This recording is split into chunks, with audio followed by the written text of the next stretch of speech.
Right breaking చూస్తున్నాం. పద్మ అవార్డుల విషయంలో తెలంగాణ రాష్ట్రానికి అన్యాయం జరిగిందంటూ భువనగిరి ఎంపీ చామల కిరణ్ కుమార్ రెడ్డి ఫైర్ అయ్యారు. పద్మ అవార్డులో తెలంగాణ రాష్ట్రానికి అన్యాయం జరిగింది. తెలంగాణ రాష్ట్రం ఏర్పడి 10 సంవత్సరాలు గడుస్తూ ఉన్న కేంద్ర ప్రభుత్వం తెలంగాణ రాష్ట్రంపై వివక్షత చూపుతూనే ఉందని అన్నారు. ముఖ్యమంత్రి రేవంత్ రెడ్డి సిఫార్సులు లెక్క చేయకుండా అవార్డులు ప్రకటించారు. దేశంలోని అన్ని రాష్ట్రాలకు ప్రాధాన్యత కల్పిస్తూ తెలంగాణకు ఇవ్వాల్సినవి ఇవ్వకుండా ఉండటానికి చూస్తుంటే రాష్ట్రంలో నరేంద్ర మోదీ ప్రభుత్వానికి గుర్తింపు లేనట్లుగా అనిపిస్తుందంటూ మండిపడ్డారు.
పద్మ అవార్డుల విషయంలో తెలంగాణ రాష్ట్ర ప్రభుత్వానికి అన్యాయం జరిగిందంటూ భువనగిరి ఎంపీ చామల కిరణ్ కుమార్ రెడ్డి ఫైర్ అయ్యారు.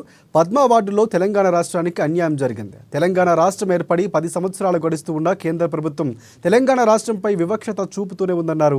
ముఖ్యమంత్రి రేవంత్ రెడ్డి సిఫార్సులు లెక్క చేయకుండా అవార్డులు ప్రకటించారు. దేశంలోని అన్ని రాష్ట్రాలకు ప్రాధాన్యత కల్పిస్తూ తెలంగాణకు ఇవ్వాల్సినవి ఇవ్వకుండా ఉండటానికి చూస్తూ ఉంటే రాష్ట్రంలో నరేంద్ర మోదీ ప్రభుత్వానికి గుర్తింపు లేనట్లుగా అనిపిస్తుందంటూ మండిపడ్డారు. 10 సంవత్సరాల పైచిలుకు జరిగింది. నిన్నటి పద్మ అవార్డులతో ముఖ్యమంత్రి రేవంత్ రెడ్డి గారి సిఫార్సులను లెక్క చేయకుండా అన్ని రాష్ట్రాలకు ఇంపార్టెన్స్ ఇస్తూ తెలుగు రాష్ట్రంలో విడిపోయినటువంటి తెలంగాణలో ఇవ్వాల్సినవి అడిగినవి ఇవ్వకుండా ఉండడాన్ని చూస్తుంటే ఈ రాష్ట్రానికి ఇంకా కూడా నరేంద్ర మోడీ గారి ప్రభుత్వంలో గుర్తింపు రానట్టుగా ఉంది.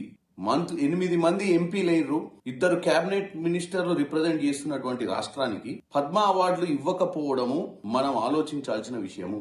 మన ఆత్మగౌరవము, మనము ఒక తెలంగాణ రాష్ట్రం సాధించుకోవాలని ఎన్నో బలిదానాలతో తెచ్చుకున్న రాష్ట్రానికి ఈ రోజు వరకు గత 10 సంవత్సరాల్లో కేసీఆర్ పరిపాలించినా గాని అప్పుడున్నటువంటి కేసీఆర్ కి వారికి ఉన్నటువంటి వైర్యం సరే అప్పుడు ఏదో పడలేదనుకున్నాం. ఇప్పుడు మేము అన్ని విధాలుగా వారికి ఇవ్వాల్సినటువంటి ప్రాముఖ్యత ఇస్తూ మనం సిఫార్సులు చేసినవి కూడా పట్టించుకోకపోవడాన్ని మాత్రం డెఫినెట్ గా తప్పు పడుతున్నాం. వారి వైఖరిని మార్చుకోవాలంటున్నాం. రానున్న బడ్జెట్ లో కూడా తెలంగాణ అనే ఒక రాష్ట్రం ఉంది. తెలంగాణ అనే రాష్ట్రానికి విభజన హామీలున్నాయి. తెలంగాణ రాష్ట్ర ప్రజలు ట్యాక్సులు కడుతున్నారు. తెలంగాణ రాష్ట్రం ఈ రోజు భారతదేశంలో అన్ని రాష్ట్రాల కంటే మెరుగైనటువంటి టాక్సేషన్ సిస్టమ్ తో సెంట్రల్ గవర్నమెంట్ కి రావాల్సిన వాటా ఎక్కువ శాతం తెలంగాణ నుంచి పోతుంది. మాకు రిటర్న్ రావాల్సింది కూడా ఉంది. కాబట్టి నేను ఇక్కడ ఉన్నటువంటి 8 మంది ఎంపీలను, 2 కేబినెట్ మినిస్టర్లను నరేంద్ర మోడీ గారిని విన్నపించుకుంటున్నా.